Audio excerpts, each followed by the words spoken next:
The first Volani bioship attacked with weapons that seemed alive. Captain Jake Morrison watched in horror as organic tendrils shot out from the alien vessel, trying to wrap around the Aurora's dawn. The tendrils sparked with bioelectrical energy that could interface directly with human technology. "Evasive maneuvers!" Jake shouted as his ship shook under the alien assault. Engineer Marcus Lee worked frantically at his console, activating the chaos theory defensive systems he had prepared. "The random pattern algorithms are working, Captain," Marcus reported. "The Volani can't predict our movements because we're not following any logical flight plan." Security Chief Amy Rodriguez coordinated the ship's weapons response. Human plasma cannons fired at the graceful alien vessels, but the Volani ships moved like living creatures flowing through space in ways that seemed to defy physics. "Their biotechnology is incredible," Amy said grimly. "Our weapons hit them, but they regenerate damage almost instantly. It's like we're fighting against living organisms instead of machines." Dr. Lisa Park monitored the battle from the science station, trying to understand Volani tactics. "They're using collective intelligence to coordinate their attacks. Each ship thinks as part of a larger mind, so they can anticipate each other's actions perfectly." Communications Officer Tony Clark suddenly received transmissions from the planet's surface. "Captain, the young Volani who contacted us earlier are keeping their promise.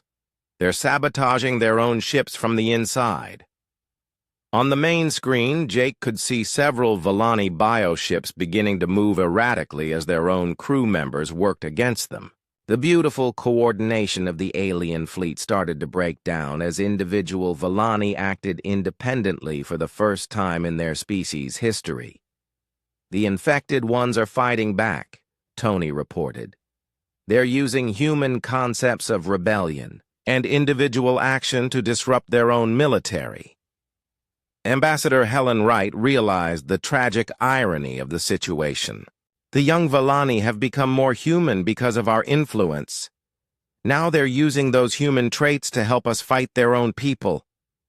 The battle raged around Viridian Prime as more alien warships arrived to join the fight.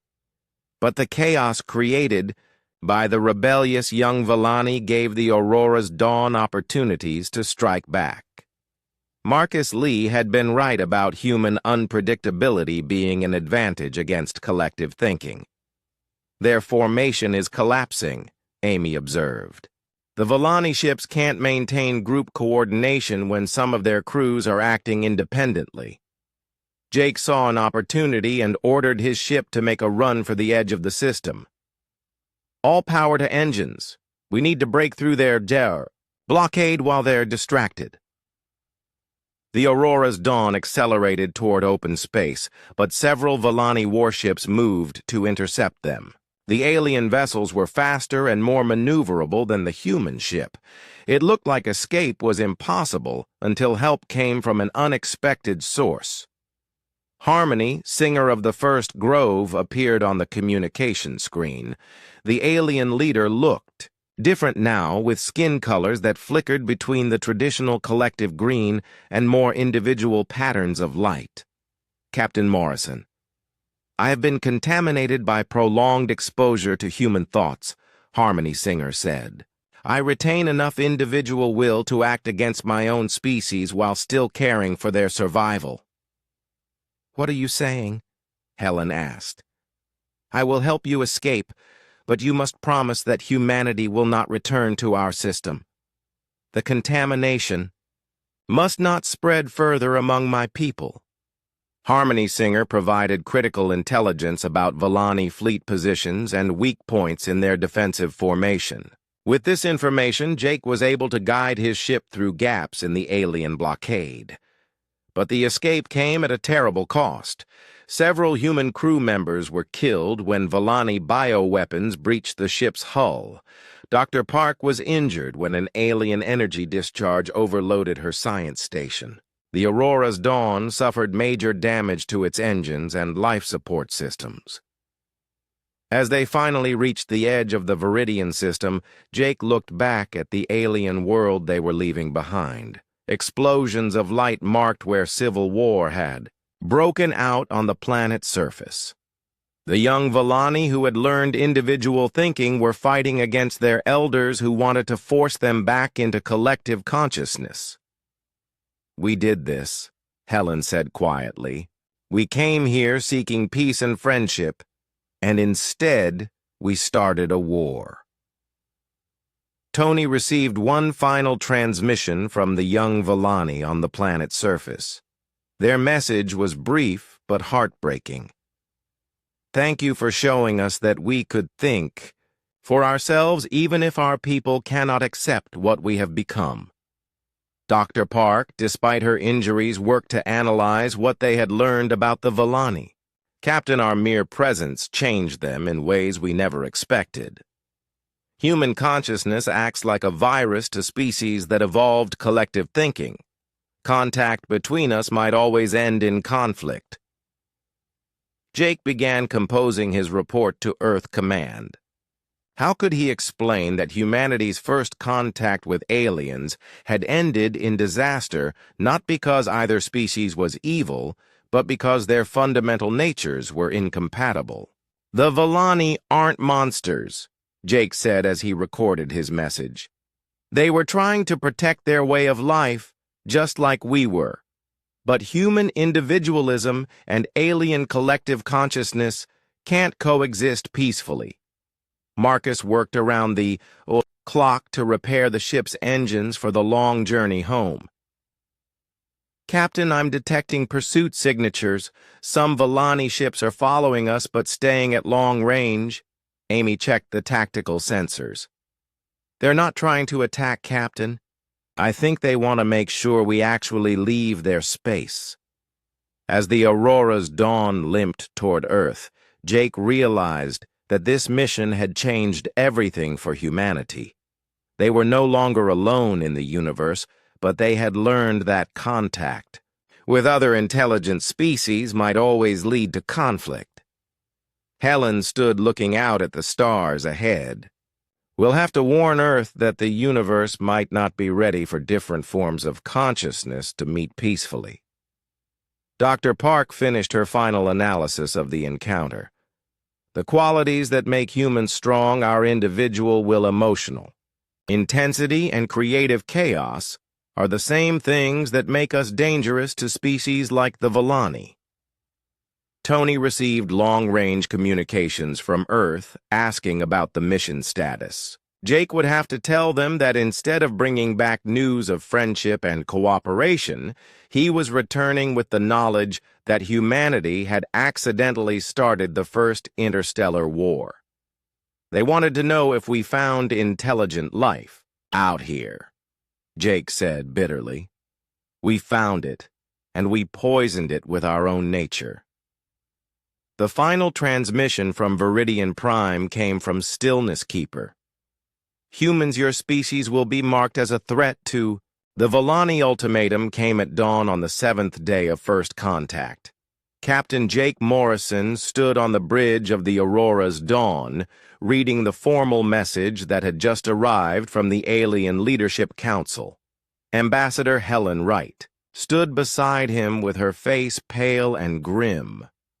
48 hours, Jake said, reading from the transmission. "They're giving us 48 hours to leave their system or face forced removal." Communications Officer Tony Clark looked up from his station, with worry in his eyes. "Captain, I'm detecting massive movement in the Villani fleet. Ships are taking positions all around the planet, and more are moving to surround us." Dr. Lisa Park studied the sensor readings on her tablet. "These aren't just defensive positions," she said with alarm. "They're creating a blockade.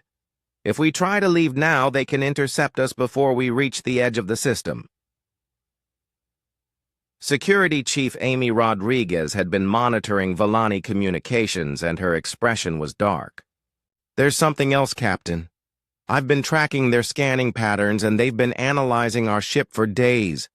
They know everything about our technology, our weapons, and even our crew psychology. Jake felt his stomach drop. What do... You mean our crew psychology? Amy pulled up data on the main screen showing energy patterns from Volani bioships. Their vessels have been taking detailed scans of our brain activity, emotional responses, and behavioral patterns. They've been studying us like laboratory specimens while pretending to be friendly. Engineer Marcus Lee rushed onto the bridge carrying a data pad filled with technical readings. Captain, we have a serious problem. I've been analyzing the energy signatures from their scanning and cross-referencing with our medical database. What did you find, Marcus? Jake asked. Marcus's hands shook slightly as he showed them his results. The Volani haven't just been studying us, Captain. They've been developing something based on their analysis of human psychology. Their biotechnology could create targeted weapons designed specifically to exploit human mental and emotional weaknesses. Helen felt sick as the implications became clear. They're not just trying to get rid of us. They're preparing for war. Dr. Park looked at the biological data streaming from the Volani ships. This makes sense from their perspective. They see human consciousness as a contagious disease. They want to make sure they can defend against any future human contact. Jake realized that the peaceful First Contact mission had turned into a potential disaster for all of humanity. If the Volani developed weapons based on human psychology, they could threaten Earth itself. How long before they finish whatever they're building? Hard to say, Marcus replied. But based on their bioengineering capabilities, maybe days or weeks. At most, Amy stepped forward with a tactical assessment. Captain, we need to consider our options. We can try to fight our way out now while we still have some advantages, or we can wait and hope they let us leave peacefully. Fighting is the last thing I want to do, Jake said, but we can't let them develop weapons that could threaten Earth. Tony suddenly received an urgent transmission, and his face went white as he decoded it. Captain, I'm getting a signal from the surface. It's not from the Volani leadership. Someone else is trying to contact us. Put it through, Jake ordered. The voice that came through the speakers was speaking broken English, but Jake recognized it as one of the young Volani who had been affected by human music. Human ship, please help us. They are taking us to healing centers to remove our new thoughts. We do not want to lose what we have learned. Helen grabbed the communication device. This is Ambassador Wright. How many of you are there? Many of us, Captain. The human influence has spread to young Volani in cities across our world. We have learned to think as individuals, but our elders see this as sickness. They will make us forget ourselves to return to the collective. Jake faced an impossible choice. The young Volani were asking for help, but any attempt to rescue them would mean fighting against their own people. Yet leaving them to face forced mental treatment felt like abandoning allies who had been inspired by human values. We want to help you, Helen said into the communicator. But we don't know how without making things worse. Some of us work in the bioships that surround you, the young Volani replied. We have learned human concepts of rebellion and resistance. If you try to escape, we can help create confusion in our own fleet. Amy looked at Jake with understanding. Captain, those young Volani have developed individual thinking because of our influence. In a way, they're becoming more human. They might be our only allies down there. The situation became critical when long-range sensors detected more Volani. Ships approaching from deeper in their system. These vessels were different from the ones they had seen before, larger and more heavily armed with bioweapons that pulsed with threatening energy. Warships, Amy identified grimly. The Volani weren't taking any chances.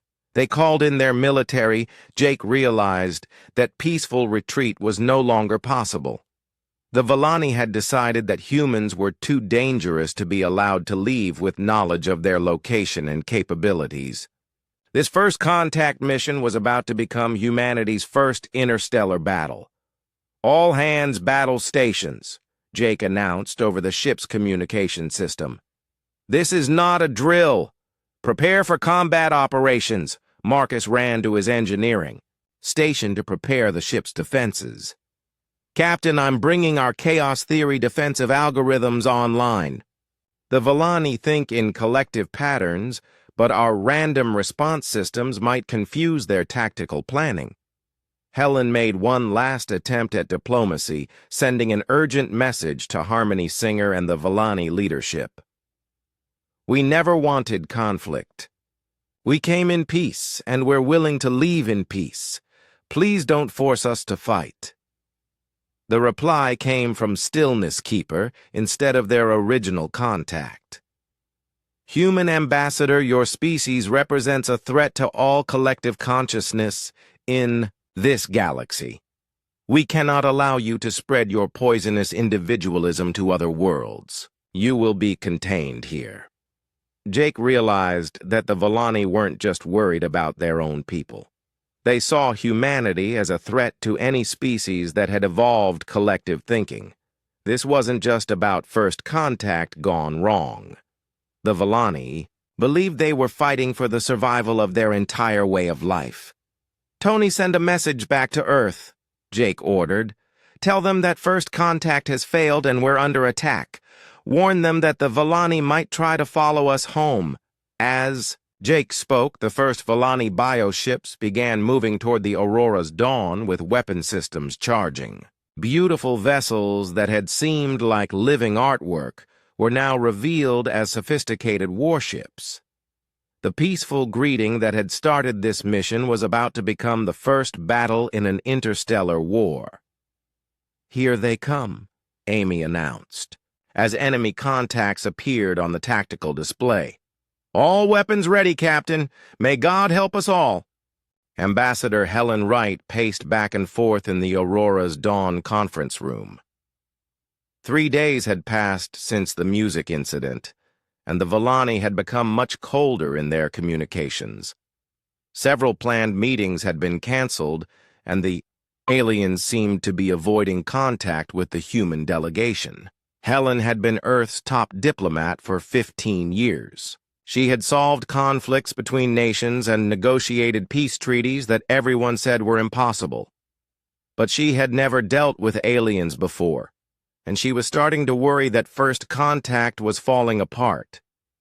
"We need to understand what's happening down there," Helen said to the assembled team. Captain Jake Morrison sat at the head of the table looking tired and frustrated. Dr. Lisa Park was studying reports on her tablet, while Communications Officer Tony Clark worked on decoding the latest Villani transmissions. "The signals from the planet have changed," Tony reported. "They're still talking to us, but the tone is completely different. The warmth and friendliness are gone. Now their messages are formal and distant." Dr. Park looked up from her research with concern on her face. "I've been analyzing the biological scans we took of the affected Villani youth. Something is happening to them that we don't understand. Their neural activity patterns have changed since exposure to our music." Jake leaned forward in his chair. "Changed how?" "They're showing brainwave patterns that look more individualistic," Lisa explained. "Villani normally think as a collective sharing thoughts and emotions, but these young ones are developing separate thought processes. They're starting to think like individuals instead of as part of their group mind." Helen felt a chill run down her spine. "Are you saying that our music somehow infected them?" "Not infected exactly," Lisa said carefully, "but it seems to have triggered changes in how their brains work. The emotional intensity and individual expression in human music might have awakened parts of their minds that normally stay quiet." Tony suddenly looked up from his console with alarm. Ambassador, I'm picking up internal Villani communications that weren't meant for us. Their encoding is breaking down because of all the chaos in their network. What are they saying? Helen asked. Tony's face went pale as he translated. They're calling the affected young ones contaminated. There's a faction of elders led by someone called Stillness Keeper of the Deep Roots who thinks we're dangerous. They believe human influence is spreading like a disease through their population. Security Chief Amy Rodriguez had been quietly listening from the back of the room. Now she stepped forward with a grim expression. I've been monitoring their ship, movements around the planet. They're organizing some kind of response. More vessels are taking defensive positions. Helen realized the situation was much worse than she had thought. The humans weren't just dealing with a cultural misunderstanding. They had accidentally triggered something that threatened the very foundation of Villani society. I need to meet with their leadership, Helen decided. We have to explain that we never intended to harm anyone and find a way to fix this, Captain. Morrison shook his head. The Villani have already refused several meeting requests. They're not interested in talking right now. Then I'll go directly to this Stillness Keeper, Helen said. If he's leading the opposition to us, maybe I can convince him that humans aren't a threat. 2 days later, Helen found herself in a shuttle heading down to a different part of Viridian Prime. The Villani had finally agreed to let her meet with Stillness Keeper, but only at a remote location away from their main cities. The meeting place was an ancient grove where the oldest Villani came to meditate. Dr. Park accompanied Helen as a scientific advisor while Amy Rodriguez came along for security. The shuttle landed in a clearing surrounded by massive trees that seemed to glow with their own inner light. The very air felt different here, older and more serious than the friendly city where they had first met the Villani. Stillness Keeper emerged from between the trees, and Helen immediately saw that this Villani was different from Harmony Singer. Where the other alien had been graceful and welcoming, this one moved with slow, deliberate steps. His skin was darker, almost black, with very little of the flowing light patterns that other Villani displayed. Human Ambassador, Stillness Keeper said, in perfectly clear English that somehow sounded cold and unwelcoming. You have come to discuss the contamination your species has brought to our world. Helen tried to stay diplomatic despite the hostile tone. We came seeking friendship and understanding. We never intended to cause harm to your people. Intention matters little when the result is the destruction of harmony, Stillness Keeper replied. Your very presence here has begun to poison our young ones with dangerous thoughts and feelings. Doctor, Park stepped forward. We're scientists and we want to understand what's happening. If our interaction has caused unexpected changes, maybe we can work together to help the affected individuals. Stillness Keeper's skin flashed with angry red patterns. Help them. You speak as if their condition is something to be cured rather than prevented. These young ones have been infected with human individualism. They question collective decisions. They express personal desires above group harmony. This is not natural for our species. Helen began to understand the depth of the problem. For humans, individuality and personal expression were positive traits. But for a species that had evolved as a collective consciousness, these same qualities were seen as a form of mental illness. What can we do to fix this? Helen asked. Leave, Stillness Keeper said simply. Take your ship and your chaotic human thoughts away from our world before more of our people are contaminated. But what about the ones who have already been affected? Dr. Park asked. Stillness Keeper was quiet for a long moment. When he finally spoke, his words sent chills through the human delegation. They will be treated and returned to proper harmony. Their individual thoughts will be quieted, and they will rejoin the collective consciousness. Helen realized with horror that the Villani were planning to essentially lobotomize their own young people to remove the human influence. You can't do that. Those individuals have developed their own personalities and thoughts. That would be like killing who they've become. Who they have become is an aberration, Stillness Keeper replied coldly. They must be restored to their true nature. The meeting ended badly when Dr. Park tried to argue for the rights of the affected Villani individuals. Stillness Keeper became increasingly agitated by her words about personal freedom and individual choice. Finally, he began showing signs of the same distress that had affected the young Villani exposed to human music. Your very thoughts are poison, Stillness Keeper gasped as he backed away from the humans. Even speaking with you spreads the contamination. You must leave our world immediately. On the flight back to their ship, Helen realized that First Contact had become a complete disaster. The fundamental differences between human and Villani psychology made peaceful coexistence impossible. What humans saw as growth and development, the Villani saw as contamination and disease. They're going to give us an ultimatum, Amy said grimly. I can feel it coming. They want us gone, and they're not going to take no for an answer. Helen looked down at the beautiful alien world below. Somewhere down there, young Villani were experiencing individual thoughts and feelings for the first time in their species' history. And their own people were planning to take that away from them to protect their collective harmony. We may have started something that we can't stop, Helen said quietly. And I'm not sure anyone is going to survive the consequences. Captain Jake Morrison stepped off the shuttle onto the surface of Viridian Prime. The alien world felt strange under his feet. The ground seemed alive, somehow pulsing gently with each step.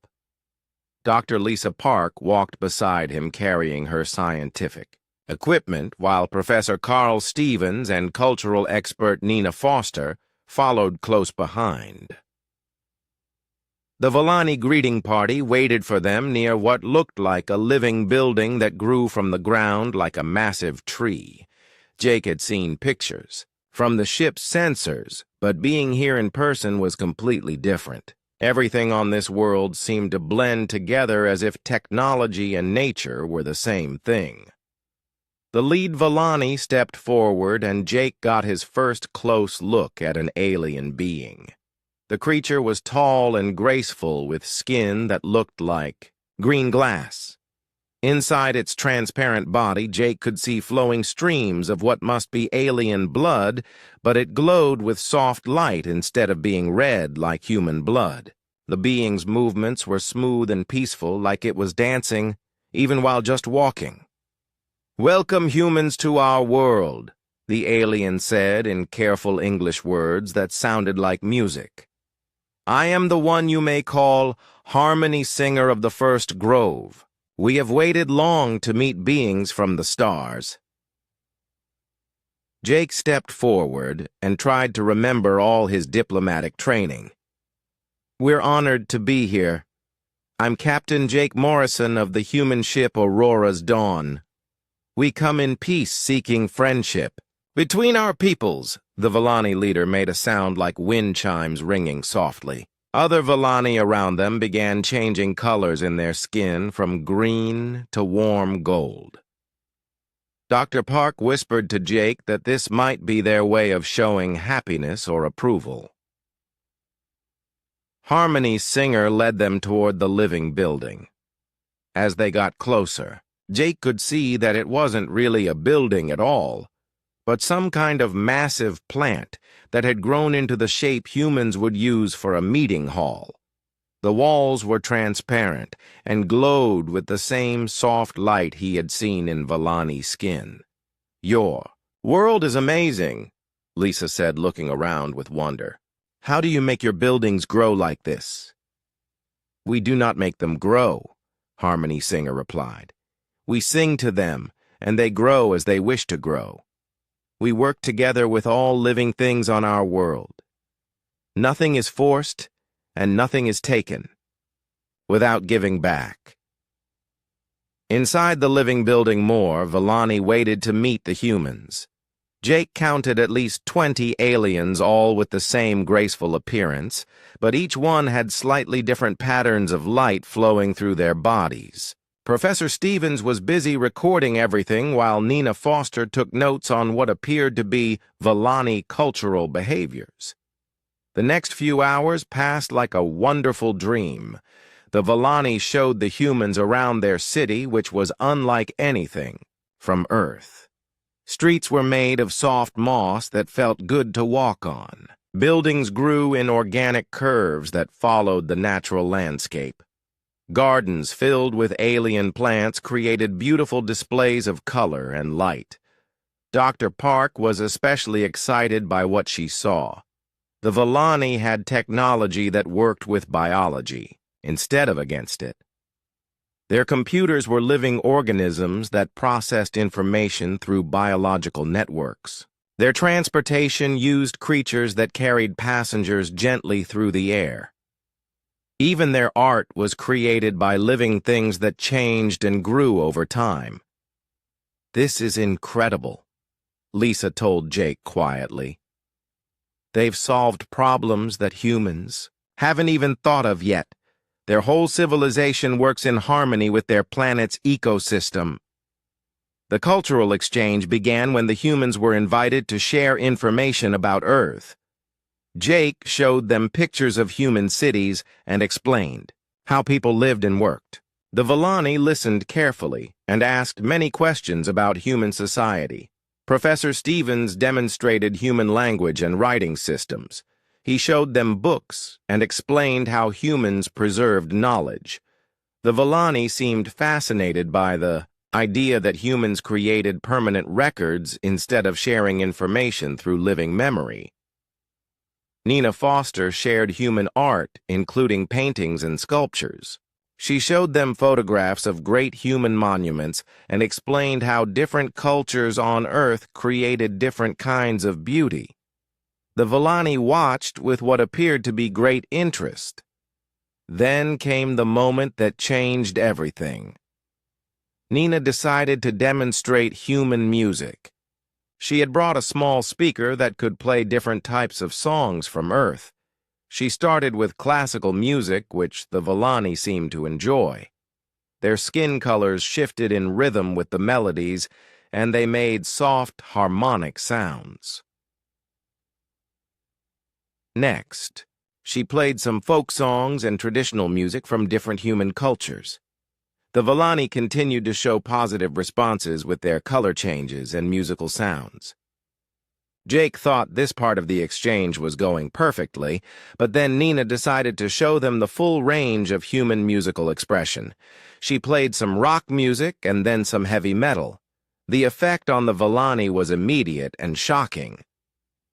Several of the younger Villani suddenly changed from their peaceful green and gold colors to harsh reds and purples. They began making sounds that were nothing like their usual musical tones. Instead, they produced sharp, jagged noises that sounded like they were in pain. The older Villani rushed toward the affected young ones, trying to calm them with soothing sounds and gentle touches.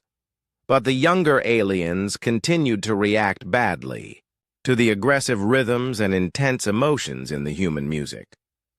Harmony Singer quickly approached Nina and gestured for her to stop the music. "Please stop these sounds," the alien leader said with obvious distress. "They are causing harm to our young ones." Nina immediately turned off the speaker, but the damage was already done. The affected young Villani were still making harsh noises, and their skin colors continued to flash in angry patterns. The older aliens worked together to lead them away from the meeting area. Jake felt confused and worried.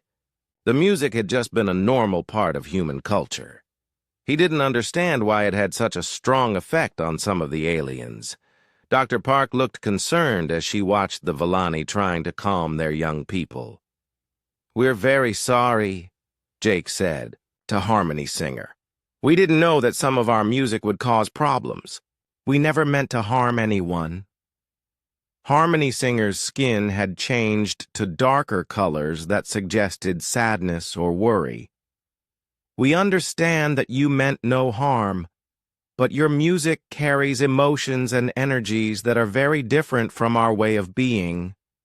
Some of our young ones are more sensitive to such things." The cultural exchange ended abruptly as the affected Villani were taken to what appeared to be some kind of healing center. The remaining aliens were polite but clearly shaken by what had happened. Jake and his team were escorted back to their shuttle with promises that the meetings would continue the next day. On the flight back to the Aurora's dawn, Jake tried to understand what had gone wrong. The Villani had seemed so interested in human culture. How could something as simple as music cause such a strong reaction? Dr. Park had theories, but no answers. "Maybe their nervous systems work differently than ours," she suggested. "The emotional intensity in rock music might be overwhelming for beings who are used to harmony and peaceful sounds." Jake stared out at the alien city below as their shuttle climbed back toward their ship. The beautiful crystal spires still glowed softly in the alien twilight, but now he wondered if humans and Villani were more different than anyone had realized. What other aspects of human nature might be harmful to these peaceful beings? Captain Jake Morrison stood on the bridge of the Aurora's dawn and watched the stars ahead. His ship had been traveling for 3 months toward the Kepler 4042 system. The crew of 200 people had trained for this mission for 5 years. They were going to meet aliens for the first time in human history. Dr. Lisa Park walked up to Jake with a data pad in her hands. She looked excited but also nervous. Lisa had spent her whole career studying the possibility of alien life. Now she was about to meet real aliens face to face. "Captain, the signals are getting stronger," Lisa said. "The patterns are amazing. They keep sending us mathematical sequences and star charts. It looks like they really want to talk to us." Jake nodded and looked at the main screen. Ryan Bell sat at the communication station working hard to decode more alien messages. Ryan was young, but very good with languages and codes. He had been the first person to figure out that the alien signals contained actual messages. "What else are they sending us, Ryan?" Jake asked. Ryan turned around with a big smile on his face. "Sir, you won't believe this. They're sending us what looks like music and art, some kind of cultural stuff. And Captain, they've been learning English from our old radio broadcasts. Their latest message actually had English words in it," Jake felt. His heart beat faster. This was really happening. After decades of searching for alien life, humans had finally found intelligent beings who wanted to communicate. The mission planners back on Earth had prepared for many different scenarios, but nobody had expected the aliens to be so friendly. Amy Rodriguez walked onto the bridge carrying her security report. Amy was the chief security officer, and she always looked serious. She had read every file about first contact protocols, and she worried about things that could go wrong. "Captain, I need to talk to you about our approach," Amy said. "Earth Command wanted us to be more careful. They sent recommendations about keeping our distance and testing alien intentions first." Jake looked at Amy with understanding. He knew she was just doing her job, but the alien messages seemed so peaceful and welcoming. The beings calling themselves Villani had sent detailed star maps showing safe routes to their home world. They had even transmitted what looked like welcome ceremonies and greeting rituals. "Amy, I appreciate your concerns, but look at the evidence," Jake said, pointing to the main screen. "They've been teaching themselves English just to talk to us. They sent us navigation data to help us reach them safely. This doesn't look like a trap." Lisa nodded in agreement. The mathematical sequences they sent prove they understand advanced science, but more importantly, they included artistic elements, music patterns, and visual designs. Only a peaceful culture would share their art with strangers. Ryan turned back to his station as new signals came in. He worked quickly to decode the latest transmission. After a few minutes, he looked up with amazement on his face. "Captain, they just sent us an official invitation to visit their home world, the planet they call Viridian Prime. They've included detailed approach vectors and even suggestions for where we should land our shuttles." Jake felt a mix of excitement and responsibility. He was about to make decisions that would affect all of humanity. First contact with aliens would change everything. For both species, he had to get this right. "Set course for Viridian Prime," Jake ordered. "But keep our shields ready and weapons on standby. We'll be peaceful, but prepared." The Aurora's dawn changed direction toward the alien homeworld. As they got closer, the crew could see amazing things through their telescopes. The planet looked green and blue like Earth, but with strange crystal formations growing up from the surface. The alien cities looked like they had grown naturally instead of being built with machines. Dr. Park spent hours studying the images of Viridian Prime. The alien architecture was unlike anything humans had ever imagined. Tall spires twisted up from the ground like living trees but made of some kind of crystal material. The cities seemed to pulse with soft light that changed colors slowly. "It's beautiful," Lisa said to Jake as they watched the planet get bigger on their screens. "Look how their buildings seem to blend with the natural landscape. They must have a completely different relationship with their environment than we do." 3 days later, the Aurora's dawn reached the edge of the Viridian system. That's when they got their first look at alien technology up close. A fleet of ships approached them, but these vessels looked nothing like human spacecraft. The Villani ships moved through space like living creatures swimming through water. Their hulls seemed to be made of the same biomechanical material as their buildings. Patterns of light flowed across their surfaces in waves of different colors. The ships were beautiful but also clearly very advanced. Ryan received a new transmission and his eyes went wide as he translated it. "Captain, they're welcoming us to their system. The lead ship is requesting permission to escort us to their planet. They want to make sure we arrive safely." Jake made the decision that would change everything. "Tell them we accept their escort. We're honored by their welcome and ready to meet them."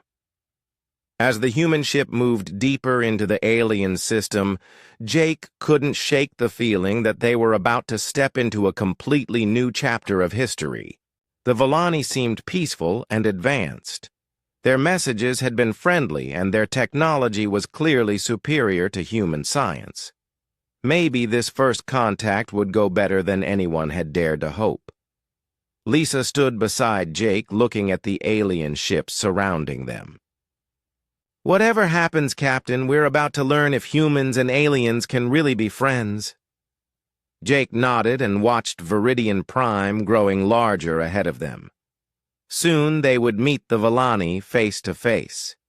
He hoped this moment would be remembered as the beginning of a new age of cooperation between species. He had no idea that it would instead become the start of humanity's first interstellar war.